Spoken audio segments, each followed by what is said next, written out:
Hi there guys, welcome back. So Japan finally bow out of their own World Cup, 3 points to 26. In the end, a big win for South Africa, but that first half was amazing. Japan threw the kitchen sink at South Africa. Speed, skill and loads of bravery. It didn't come off though. South Africa's defence in that first half was up to the task. All the other teams haven't been up to the task. They were finally up to the task. Japan couldn't find a way through. And then in that second half, South Africa took control with their power game, their maul game, their kick chase game. And Japan had run out of ideas. Finally, they bow out, but absolutely no disgrace. What an amazing World Cup from Japan. And I really hope the people of Japan who have been so supportive of their team now get behind the two semi-finals and the final and really enjoy this festival of rugby. So what an amazing game. Let's get into it. At the beginning, crazy atmosphere on both sides. You know, plenty of rugby history in recent years as well. Of course, we got the last World Cup win when Japan shocked South Africa. And guess what? Japan starts at 100 miles an hour, absolutely. Shifting the ball, loads of variety, even more variety than before. They really went for it. Lots of clever little kicks. The problem was that certain things just weren't sticking. I think it was in the first 3 minutes they'd made 3 mistakes, which they hadn't done in any game.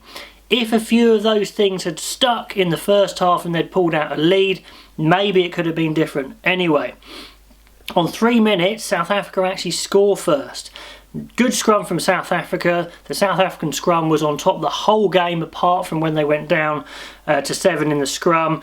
And just an awful tackle from Tamora, to be honest. Didn't even attempt the tackle. That was poor. And Pimpy scores. No conversion, 0-5. So, 8 minutes, the South African maul. We start seeing their maul for the first time and it looks lethal. And it was the whole game. Pimpy comes off the maul, makes a 50 metre, well off the back of that maul, they make a 50 metre gain in the end. South Africa are trying to control this game at their own pace, which they didn't do in the first half. They did get there in the second half. Japan are trying to make it as quick as possible, as unstructured as possible. The two tactics couldn't be more different. Just absolutely fascinating. Then we get a silly tip tackle from Matawayera, a yellow card, rightly so. Japan do get 3 points in that period, but largely South Africa get away with that a little bit actually. So Japan are persisting with this cross-field kick and they're not getting any change out of it at the moment.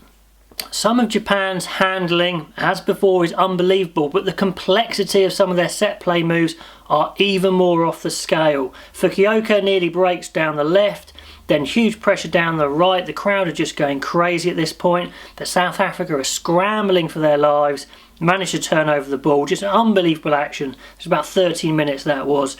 And that attack is just unreal. Lafayette, some crazy flicks. Everyone's ball handling in the Japan team is phenomenal, but they just can't get through. Japan managed to get a scrum penalty. They're getting on top.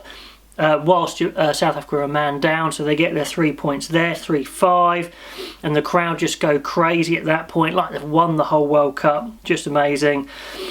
Then South Africa managed to get back into their maul for a bit, and cool, they'd just stay there all day if they could. They're so comfortable in that maul. Japan trying their hardest, but just cannot control that power difference, that sheer weight difference that South Africa have, and it was a huge issue for Japan all game. Anyway, about 23 minutes in, Japan are just attacking from everywhere. No, from deep, from any situation. It's a joy to watch. They win penalties. They're risking everything in this game and just nothing quite sticks. South Africa's defence is solid. It's a fantastic contest between attack and defence. That's what I liked about it. And at that point, I think it was about 30 minutes, Japan were on like 81% possession. They were just all over South Africa possession-wise, but South Africa were holding out and the lead was still only 2. The lead was 2 to South Africa. They were still ahead. So, you know, big win for South Africa morally, if not, you know, in possession and territory. Now, South Africa should score, but then they muck up the last pass on about 33 minutes. And then there's an obstruction penalty when they should score again and Japan clear. And you're thinking, well, can Japan get their score before half-time? But South Africa was starting to read Japanese attack as that went into the second half as well. They were starting to read the pull behinds. They were pushing up very aggressively and fast, making a lot of big hits, and it was just making it too difficult for Japan to break down. Who's going to blink first? That was what I've written down there. 37 minutes, another huge maul, but they spill the ball. And eventually D'Alande goes through and puts the ball down, like he's got grease all over him, but the referee deems that he was held in the tackle, controversially possibly. But anyway, half time is 3 points to 5. A great half. Anyone's game. So, second half. Well, this is where South Africa start to take control. Big scrum. South African scrum was dominant all game. Scrum, maul, big difference.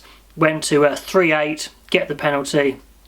South Africa are clearly playing a kick pressure game, consistently forcing Japan to try and run out of their own half, and they haven't been able to do it so far, and they still can't do it. Another scrum penalty, 3-11. It's just getting a bit much for Japan now. You think it's possibly going to be all over soon.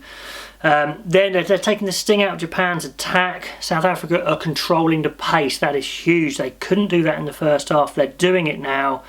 South Africa miss another penalty that was gettable to take them even further ahead, but Japan just can't escape. They can't escape their own half. The South African defence is too good. Japan are starting to tire.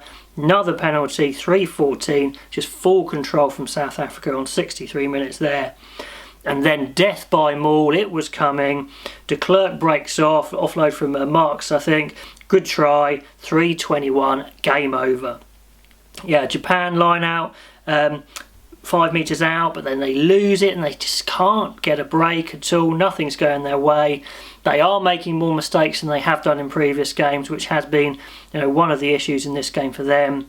And then we have a length of the pitch break from South Africa. Beautiful break and pass on full pace from Pollard. Classy stuff. Then they feed Mapimpi, who does a great finish in the corner. 3-26. That is the game. Japan can't get anything going. South Africa are bringing their power off the bench, like kits off, low, etc. And it's just too much. 3-26 is the final score.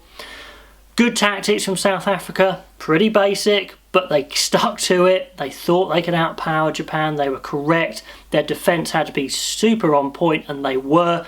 So congratulations to them. Hopefully they might open out a little bit more against Wales, but they did what they needed to do, and Japan couldn't quite get it done. If they'd made it stick in that first half, maybe it could have been different, but they were beaten by the better team, and that's the way that sport should go anyway. But they can bow out with their heads held high. What a competition they've had. Like I said, hope the country supports the rest of those two semi-finals and the final. Fantastic game, good round of semi-finals. Japan out, South Africa, Wales, and then England, New Zealand, and 2 of them are going to make the final. Fantastic stuff. Until next time, I will see you soon.